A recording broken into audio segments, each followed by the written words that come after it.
Kirby Smart wants one thing in particular to continue from the 2021 season on the offensive side of the ball. He wants that explosion and he wants it back. He says, we want to be explosive, and we were last year. People talked about the defense. It got overshadowed by that, talking about the explosive plays. That we are that we were top 10 in explosive passes, a lot better than a lot of teams in the country at throwing the ball down the field.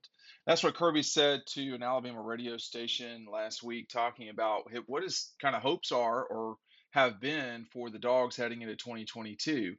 And if Georgia wants to get back to the college football playoff, win the SEC, win the national championship, they're not going to be able to do that without an explosive offense. And almost always that comes from the offensive side of the ball at receiver and tight end.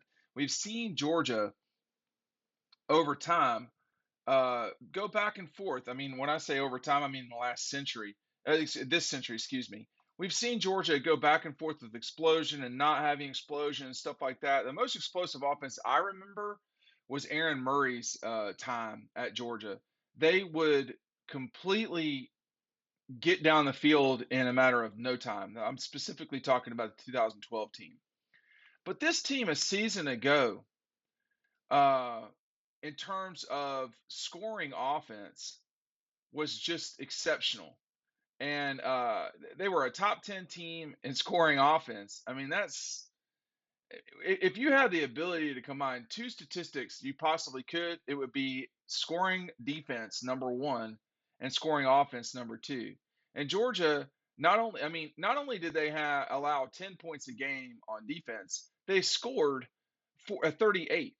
So when you have a 4 touchdown margin of error in every single game, you're going to be pretty good.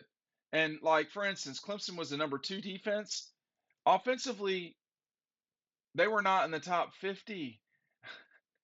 It's just not good enough, and that's the problem on that front. When you look at Ohio State, Clemson was number 82 offense. Ohio State, the number one defense, number one scoring offense in the country. They had their issues on the defensive side of the ball, if you want to call it that. 23 points a game, number 38. I mean, I think we all remember what Oregon did to them. So this is why what Georgia did last season is probably a recipe for what they're going to want to do in 2022. We talk about it a lot in DAWGSTRUCTION. If you've not picked up DAWGSTRUCTION, make sure you're picking it up. We had a lot of sales this past week. I thank everybody for checking it out. The Forwards by Jeff Foxworthy, the famous comedian. Jeff, if you're watching, thanks for doing that, and we're saying hello. But the number one way to support this channel, the number one way to make these videos continue with the frequencies they do, is by checking out DAWGSTRUCTION. The link is down below. Can Stetson Bennett continue in the future what he did this season?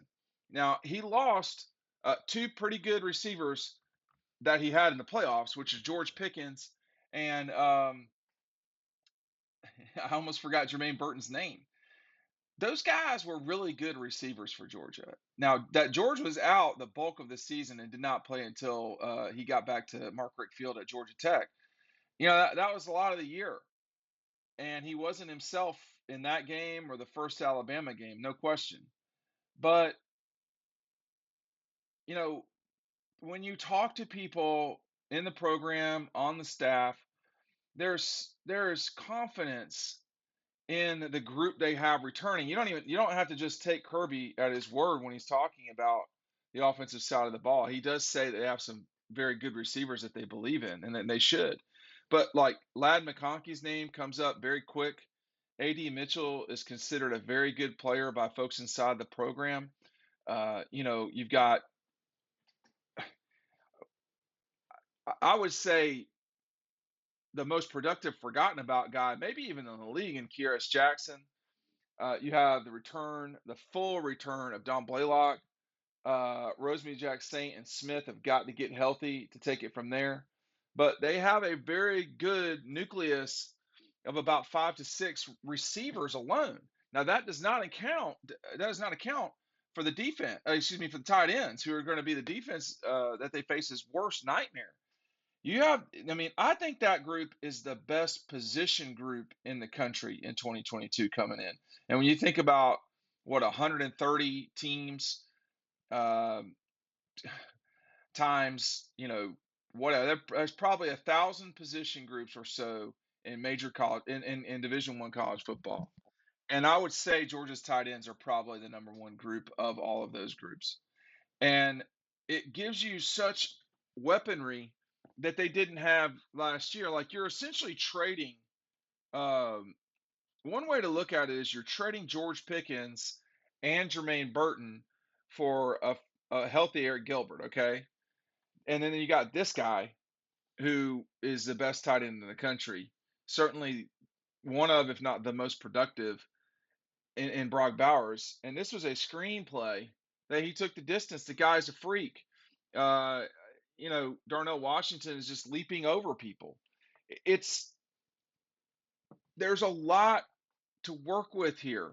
Now, I hesitate always to say that the running backs could be more explosive because it's hard to be more explosive than James Cook.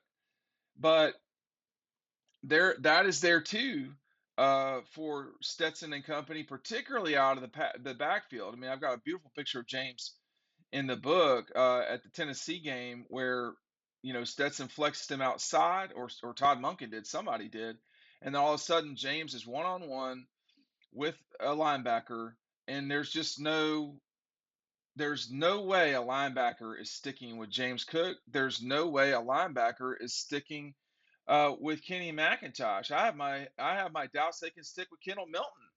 So this is one of those things on the offensive side of the ball where you really want to perfect what you've got going, because this Georgia team, as it stands coming into the season, is going to have to score more points to replace the production on the defensive side of the ball. Can they do that?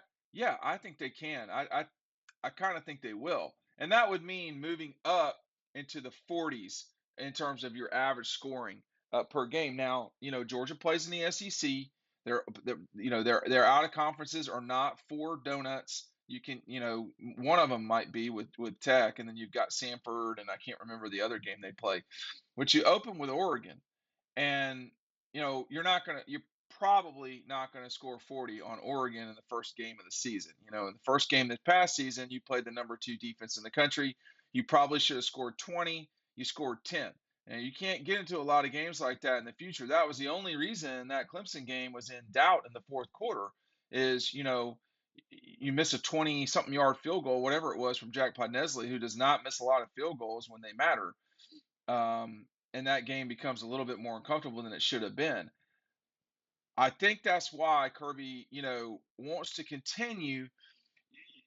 You can't take back touchdowns, right? There's not a lot of, you can miss them, and yeah, that's something that's out there as a possibility. But when you can run into the end zone or catch a ball in the end zone, there's no capability of missing a field goal, obviously. So that's something they want to do. We want to be explosive, and we were last year. People talked about the defense. It got overshadowed that we were top 10 in explosive passes, a lot better than a lot of teams in the country at throwing the ball down the field. We're going to see more of that from the Dogs in 2022.